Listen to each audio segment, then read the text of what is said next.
ஒரு பல்லை எடுத்துட்டு இனிமா நீங்க பல் கட்டாம வச்சிருக்கீங்க, பல் போச்சு அப்படின்னா சொல்லு போச்சு அப்படின்னு சொல்லுவாங்க. ஒரு பழமொழியே இருக்கு.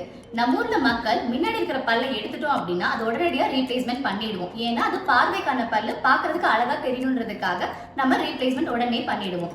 இதுவே பல்லு பின்னாடில இருந்து எடுத்துட்டோம் அப்படின்னா உள்ள இருக்க பல்லு தானே, வெளிய யாருக்கு தெரிய போகுது அப்படின்ற ஒரு அலட்சியத்தினால அந்த பல்லு கட்டாமே விட்டுருப்போங்க. வணக்கம், குரவக்கல் டென்டல் கிளினிக்ல இருந்து நான் டாக்டர் பவித்ரா.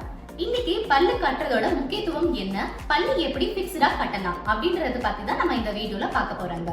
பல்லு கட்டுறதோட முக்கியத்துவம் பார்க்கறதுக்கு முன்னாடி பல்லோட வரிசை பத்தி நம்ம தெரிஞ்சுக்கலாம். பல்லோட வரிசையில இருந்து நம்ம ஒரு பல் எடுத்துட்டோம் அப்படின்னா அந்த பல்லுக்கு முன்னாடி இருக்கிற பல்லும் பின்னாடி இருக்கிற பல்லும் அந்த கேப்பை ஃபில் பண்றதுக்காக நகர ஆரம்பிக்கும். அப்படி பல்லு நகரும் போது ரெண்டு பல்களுக்கு நடுவுல ஈஸியா கேப் ஃபார்மேஷன் அதிகமா இருக்கும். அந்த இடத்துல தான் நம்ம சாப்பிடுற துகள்கள் மாட்டி மாட்டி அங்க சொத்த வரக்கான வாய்ப்புகள் ரொம்பவே அதிகமா இருக்குங்க. அது மட்டும் இல்லைங்க, கடிமானத்துக்கு பல் இல்லாதனால ஆப்போசிட் இருக்கிற பல், அதாவது மேல இருக்கக்கூடிய பல்லு கீழே இறங்க ஆரம்பிச்சிடும். இது பேரு தான் சுப்ரா எரெக்ஷன் அப்படின்னு நாங்க சொல்லுவோம்.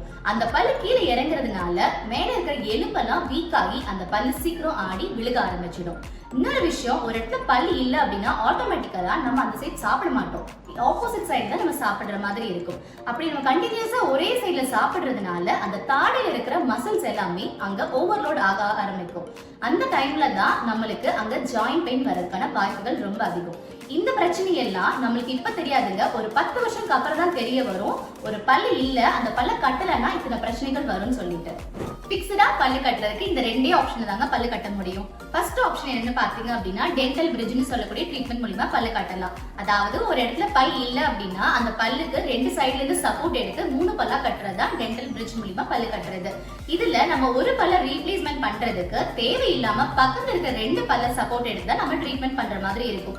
பக்கத்துல சப்போர்ட் எடுக்கிறது மட்டும் இல்லாம அந்த பல்லுக்கு ரூட் கேனால் வரைக்கும் ட்ரீட்மெண்ட் பண்ணி அதோட பல்லோட சைஸை குறைச்சு தான் நம்ம பல்லு கொடுக்குற மாதிரி இருக்குங்க. 2 பல்லுல இருந்து சப்போர்ட் எடுக்காமலேயே ஒரு பல்லு கட்ட முடியுமா அப்படின்னு கேட்டீங்கன்னா கண்டிப்பா முடியுங்க. அது நம்ம டென்டல் இம்ப்ளான்ஸ் ட்ரீட்மெண்ட் மூலமா நம்ம பல்லு ஃபிக்ஸ் பண்ணி கொடுக்கலாம். இருக்கிறதுலேயே இப்ப லேட்டஸ்ட் டெக்னாலஜி மூலமா பல்லு கட்டுறது எப்படின்னு கேட்டீங்க அப்படின்னா டென்டல் இம்ப்ளான்ஸ் மூலமா நம்ம பல்லு கட்டுறது தான். டென்டல் இம்ப்ளான்ட்ங்கிறது பாத்தீங்கன்னா ஒரு பார்க்க செயற்கையான வேறு மாதிரி இருக்கும். எப்படி நம்ம வாயில வேறு எலும்புக்குள்ள புதைஞ்சி இருக்கோ அது போல இந்த டென்டல் இம்ப்ளான்ட்னு சொல்லக்கூடிய செயற்கையான வேரை உங்க எலும்புக்குள்ள பொருத்தி அதுக்கு மேல ஒரு கேப் ஃபிக்ஸ் பண்ணி கொடுத்துருவாங்க. இந்த இம்ப்ளான்ட் டைரக்டா எலும்புல இருந்தே சப்போர்ட் எடுக்கிறதுனால இது பிக்ஸ்டா இருக்கும், எலும்பு தேய்மானமும் பெருசா இருக்காதுங்க.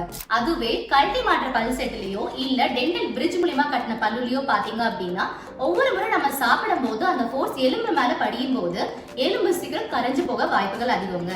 இதுவே டென்டல் இம்ப்ளான்ட்ஸ்ல பாத்தீங்கன்னா டைரக்டா நம்ம எலும்புல இருந்து சப்போர்ட் எடுக்கிறதுனால ஒவ்வொரு முறை நம்ம சாப்பிடும் போது எலும்புல ஸ்டிமுலேஷன் இருக்கும், அங்க சீக்கிரம் எலும்பு கரையாதுங்க. மேலும் உங்களுக்கு டென்டல் இம்ப்ளான்ட்ஸ் பத்தி தகவல்களை நிறைய தெரிஞ்சுக்கணும் அப்படின்னா எங்க சேனலை சப்ஸ்கிரைப் பண்ணுங்க.